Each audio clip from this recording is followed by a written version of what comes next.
Hello guys, अस्सलाम वालेकुम। Welcome to ATS code world. तो आज के हमारे C++ के ट्यूटोरियल में हम देखने वाले हैं पॉलीमॉर्फिज्म। तो पॉलीमॉर्फिज्म मैंने आपको ऑब्जेक्ट ओरिएंटेड प्रोग्रामिंग के इंट्रोडक्टरी वीडियो में बताया था कि पॉलीमॉर्फिज्म का मतलब होता है मैनी फॉर्म्स।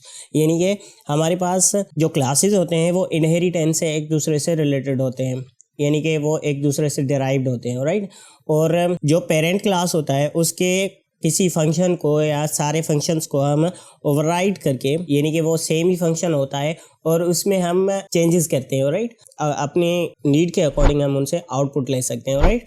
तो यहाँ पे मैंने एक सिंपल एक एग्जांपल लिया है। तो हमारे पास मेन क्लास है कंप्यूटर, राइट। और उसके अंदर मैंने एक फंक्शन बनाया है प्रिंट डॉक के नाम से। तो जो हमारा बेस क्लास है उसमें जो प्रिंट डॉक हमारा फंक्शन है वो सिंपली ये स्टेटमेंट आउटपुट कर रहा है, यानी कि the computer prints documents, right. तो यहाँ पे ये जो आउटपुट है ये हमारे बेस क्लास की है, राइट। और उसके बाद सिमिलरली मैंने लैपटॉप एक और क्लास बनाया है और इसको इनहेरिट किया है कंप्यूटर क्लास से, राइट।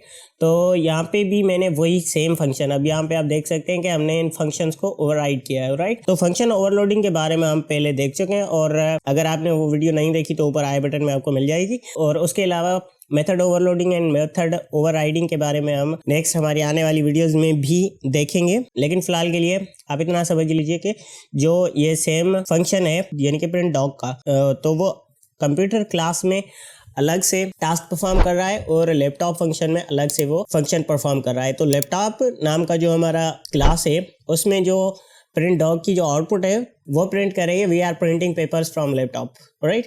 तो ये सेम फंक्शन है, यानी कि प्रिंट डॉग का सेम फंक्शन है, लेकिन इसका जो टास्क है वो यहाँ पे डिफरेंट है और यहाँ पे डिफरेंट है। सिमिलरली मैंने एक और क्लास भी बनाया है मोबाइल नाम का, तो उसमें भी मैंने सेम प्रिंट डॉग फंक्शन लिया है और मोबाइल फंक्शन को भी हमने ड्राइव किया है कंप्यूटर क्लास से, राइट। तो यहाँ पे भी मैंने वही सेम फंक्शन लिखा है, मेथड ओवरराइडिंग का इस्तेमाल किया है हमने यहाँ पे भी। तो जो मोबाइल के अंदर जो प्रिंट डॉग का फंक्शन है हमारे पास, वो हमें आउटपुट दे रहा है कि प्रिंटर के HP printer is connected to this device, right. तो यहाँ पे हमने मेन फंक्शन के अंदर मैंने इन तीनों क्लासेस के अलग से ऑब्जेक्ट बनाए हैं, क्योंकि हमें अगर क्लास की कंपोनेंट्स को एक्सेस करना है, क्लास मेंबर्स को एक्सेस करना है, तो उसके लिए हमें ऑब्जेक्ट बनाना पड़ता है। तो यहाँ पे कॉमन कंप्यूटर का ऑब्जेक्ट है, लैपटॉप का ऑब्जेक्ट HP है एंड मोबाइल का ऑब्जेक्ट आईफोन है, राइट। तो यहाँ पे मैंने इन तीनों ऑब्जेक्ट्स को इस्तेमाल करके इन तीनों क्लासेस में जो फंक्शन मौजूद है उनको मैंने एक्सेस किया है यहाँ पे हमारे मेन फंक्शन के अंदर। तो इसको हम कंपाइल करते हैं और कंपाइल करने के बाद रन करते हैं, तो हमें जो आउटपुट है वो हमें एक ही फंक्शन की मिलेगी, लेकिन तीनों क्लासेस में हमें डिफरेंट इसकी आउटपुट मिलेगी। तो इसको हम कंपाइल करते हैं और कंपाइल करने के बाद यहाँ पे आप देख सकते हैं कि जो कंप्यूटर क्लास का जो प्रिंट डॉग का मेथड है वो हमें आउटपुट दे रहा है कि the computer prints document, right. और सेकंड नंबर पे हमारे पास लैपटॉप का ऑब्जेक्ट है HP, और HP के को यूज़ करके आपने जो प्रिंट डॉग वाला फंक्शन कॉल किया है यहाँ पे, तो वो हमें आउटपुट दे रहा है we are printing papers from laptop, right. और तीसरा जो मैंने आईफोन नाम का ऑब्जेक्ट बनाया है उसकी हमें आउटपुट ये मिल रही है कि HP printer is connected to this device, right.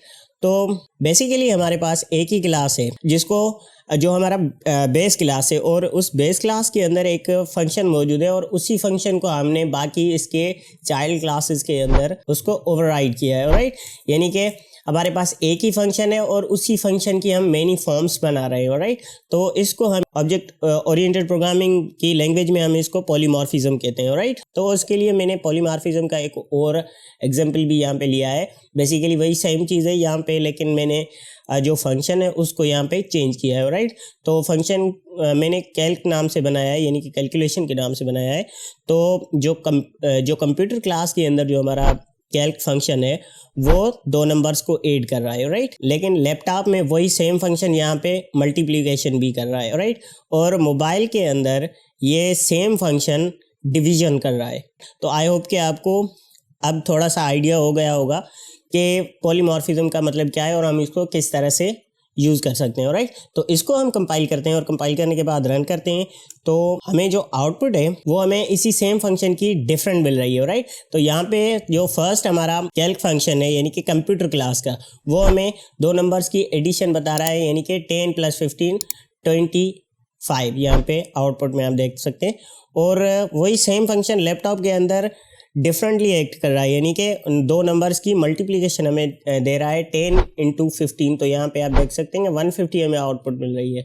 और सिमिलरली मोबाइल के अंदर वो डिवीजन कर रहा है, यानी कि 15/5, तो उसके आउटपुट 3 हमें दिखाई दे रही है। राइट, तो पॉलीमॉर्फिज्म का बेसिकली यही मतलब होता है कि जो हमारे क्लास के मेंबर्स होते हैं तो वो क्लास अगर एक दूसरे से रिलेटेड है इनहेरिटेंस के थ्रू, राइट, तो उनके अंदर जितने भी फंक्शंस हैं या मेथड्स हैं तो उनको हम हमारी नीड के अकॉर्डिंग उनसे डिफरेंट टास्क परफॉर्म करवा सकते हैं, यानी कि हम एक मेथड की मैनी फॉर्म्स बनाते हैं। राइट, तो इसको हम UPS की लैंग्वेज में इसको पॉलीमॉर्फिज्म कहते हैं। राइट, तो आई होप कि आपको पॉलीमॉर्फिज्म का कॉन्सेप्ट समझ में आ गया होगा और ये वीडियो भी पसंद आई होगी। अगर वीडियो पसंद आई तो लाइक कीजिएगा, शेयर कीजिएगा, चैनल को सब्सक्राइब करना मत भूलिएगा। मिलते हैं इंशाल्लाह अगली वीडियो में, तब तक के लिए अल्लाह हाफिज़।